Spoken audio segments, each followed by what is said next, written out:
America और Iran के बीच बढ़ते तनाव के बीच मिडल ईस्ट से एक बड़ी खबर सामने आई है। सैटेलाइट तस्वीरों में खुलासा हुआ है कि अमेरिका ने क्षेत्र में कम से कम 4 सैन्य ठिकानों पर अपने विमान और हथियारों की संख्या बढ़ा दी है। इससे ये अटकलें तेज हो गई हैं कि क्या अमेरिका ईरान पर संभावित हमले की तैयारी कर रहा है। जनवरी और फरवरी से ली गई सैटेलाइट तस्वीरों की तुलना करने पर सैन्य गतिविधियों में साफ बढ़ोतरी दिखाई दी गई है।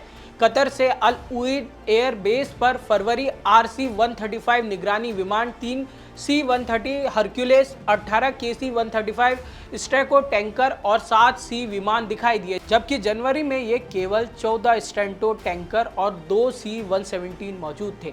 इससे साफ संकेत मिलता है कि अमेरिकी वायुसेना की गतिविधियां बढ़ गई हैं। सबसे अहम बात यह है कि अल उदीद बेस पर मोबाइल पेट्रियट मिसाइल लॉन्चर भी तैनात कर दिया गया है। सैटेलाइट तस्वीरों में दिखाई दी गई पेट्रियट मिसाइल HEMTT ट्रकों पर रखी गई है। इसका मतलब ये है कि इन मिसाइलों को जरूरत पड़ने पर तेजी से एक जगह से दूसरी जगह ले जाया जा सकता है।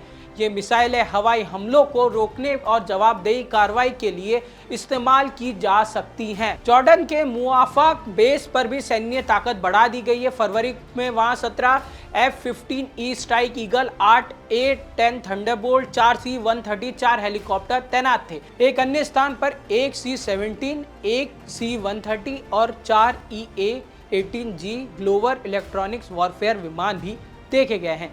इसके अलावा सऊदी अरब के प्रिंस सुल्तान बेस, ओमान के दुहान बेस और हिंद महासागर के डिएगो गार्सिया में भी सैन्य उपकरणों की संख्या बढ़ा दी गई है।